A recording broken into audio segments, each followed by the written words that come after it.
c'était le Fils de Dieu qui était parmi les hommes bien-aimés. Au verset 4, il est écrit, pourtant ce sont nos souffrances qu'il a portées. C'est de nos douleurs qu'il s'est chargé. Donc Jésus est venu pour porter nos souffrances et nos douleurs. Même si nous l'avons considéré comme puni de Dieu. Parce que certains l'ont dit, toi qui sauves les autres, sauve-toi toi-même. Bien aimé, il ne pouvait pas se sauver lui-même. Parce que s'il se sauvait lui-même, bien aimé, il ne pouvait pas porter, il ne pouvait plus porter nos douleurs et se charger de nos souffrances, bien aimé. C'est pour cela qu'il a été humilié. On l'a insulté, on l'a craché dessus. Sur sa tête, on a posé une couronne d'épines pour le mépriser, pour l'humilier, bien aimé. Donc à cause de notre transgression, il a vécu tout cela. Pour prendre ta place, pour prendre ma place, il a vécu tout cela, bien aimé. Comme s'il était puni de Dieu.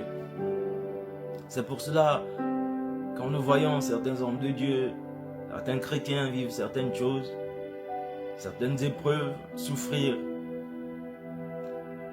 nous considérons, nous pensons tout de suite que c'est à cause de son péché, parce qu'il a péché, il a dû faire quelque chose. Paul a souffert, bien aimé.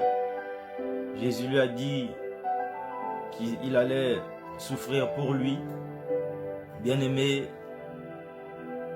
on peut être amené à penser que c'est parce que ces gens ont péché, bien aimé, c'est parce que ces gens ont fait des mauvaises choses. Mais dans le cas de Jésus, bien aimé, ce n'est pas parce qu'il avait péché, c'est parce que c'était sa mission.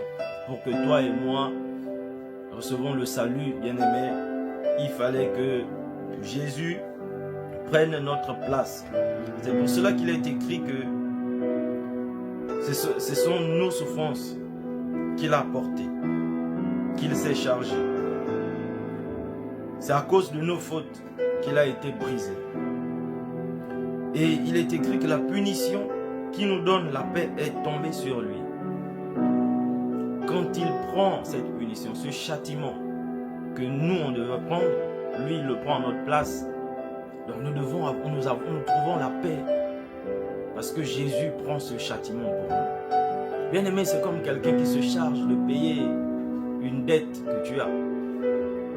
Imaginons, nous devons 10 000 € à quelqu'un et il y a quelqu'un qui se présente, qui dit non, tu ne dois plus